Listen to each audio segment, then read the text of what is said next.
Bonjour, asalaamaaleykum sama gars yi voilà j'espère que ngeen ngi ci jàmm moi aussi man it maa ngi jàmm voilà dal leen a jàmm seen like mobile votre chaîne de technologie voilà. fan yi nag dañoo bëri benn message bu ñu fi jot lool muy ñoo xam ne WhatsApp dafay bloqué seen numéro ba buñ bëggee tijji WhatsApp mu leen di wax ni seen numéro bi dañ ko bloqué léegi ñoom duñ xam naka lañ def ak ban problème moo tax WhatsApp bloqué voilà tey nag ñu leen ñaan ngeen seetaan vidéo jusqu'à la fin dinaa leen wax nag ngeen def ba régler problème boobu ba seen numéro di continuer waat di dox comme nam nan doy voilà léegi numéro bii nga xam ne moom lay waaj a dugal moom WhatsApp da ko bloqué maam WhatsApp daa désactivé numéro autorisé wu ko pour mu mën a bokk si ñi nga xam ne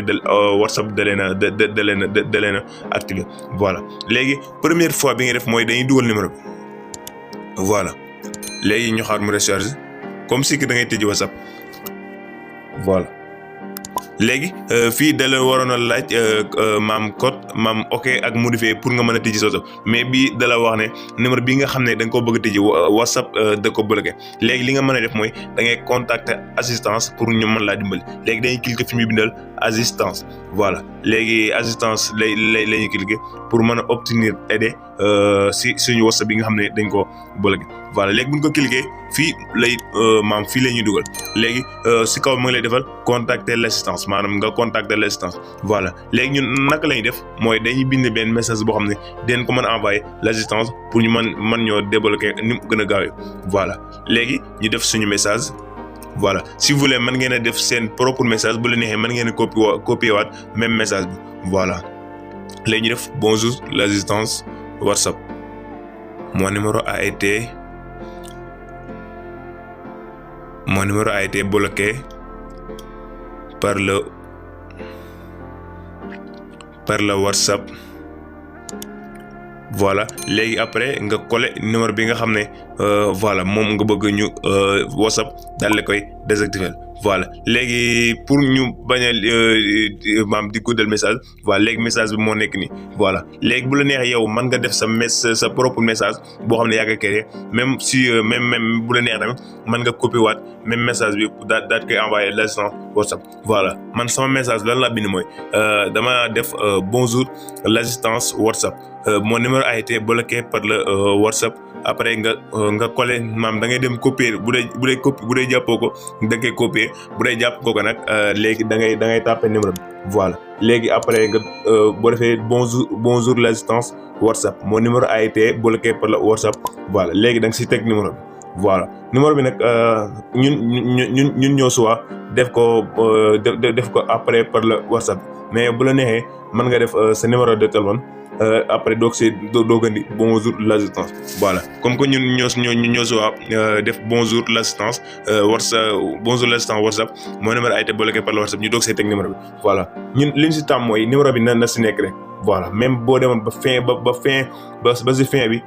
fi nga xam ne fi la message bi jeexee nga def ko tamit c'est bon voilà message bi na si nekk rek pour mu xam numéro bi moom la bloqué voilà léegi ñu def nañ bonjour l'assistance WhatsApp mon numéro a été bloqué par le WhatsApp ñu teg si suñu numéro après ma def je vous demande pour que vous réactiviez mon numéro s'il vous plaît voilà léegi def naa sama message ba pare léegi lan moo si des mooy damay cliquer suivant pour mën a dem voilà daal di envoyer message bi l'assistance WhatsApp voilà léegi nag li ma leen di lancer diggante bi mooy WhatsApp boo envoyé moom léegi moom bu jotee message bi da lay wax ni numéro bi dinañ ko xool mais bu fekkee dafa am problème yoo xam ne da nga ko def WhatsApp ban bloqué la yow pour ñu dindi la dina xaw a jafe voilà mais bu dee nag WhatsApp dafa am erreur parfois day am erreur jékki-jékki di bloqué numéro yi bloqué wàlla la voilà léegi moom da lay wax dina ko mën a dindi ni mu gën a gaaw maanaam boo gisee mu teg condition yooyu maanaam WhatsApp dafa doon benn lu tolloog 1 milliard de personnes yoo xam ne ñoom dañ ko télécharger léegi nag si 1 milliard de personnes yooyu dafa am ñoo xam ne dañuy nekk si WhatsApp pour yàqalaate pour yàq view jàmmor léegi nag WhatsApp bu demee ba nga xam ne dafa détecter loolu noonu moom mën na see jaare daal di bloquer sa numéro voilà léegi nag WhatsApp dafay def ay erreur léegi bu defee erreur daal di bloquer wàlla si numéro léegi yow boo envoyé message rek moom automatiquement bu moom da lay envoyé message daane la dina xool sa message seeg ko seegaat voilà bu dee da nga bokk si ñooñ nag pour mu dindi ko moom da la koy wax pour mu dindi ko dina xaw a jafe mais nag bu dee dafa am erreur yoo xam ne moo tax mu boole ko rek dans 24 heures wala 48 heures dina ko mën a dindi voilà léegi dañuy cliquer fi ñu bindal suivant. voilà léegi bu ñu cliquer suivant fii la ñuy dugal léegi fan la ñuy def mooy bu ñu xoolee am na benn flèche bu nekk au milieu voilà léegi flèche boobu moom la ñuy cliquer pour envoyer suñu message parce que message bi message bi def nañ ko ba pare voilà léegi automatiquement comme que ñun dañ ko envoyé ba pare te WhatsApp bëgg di envoyer deux fois moo tax ko mën a cliquer voilà mais boo cliquer foofu automatiquement rek sa message dina dem léegi ñoom après dina la envoyer message war na la sa message jot nañ ko voilà sama gars léegi loolu moo doonoon vidéo bi jaa ngeen jëf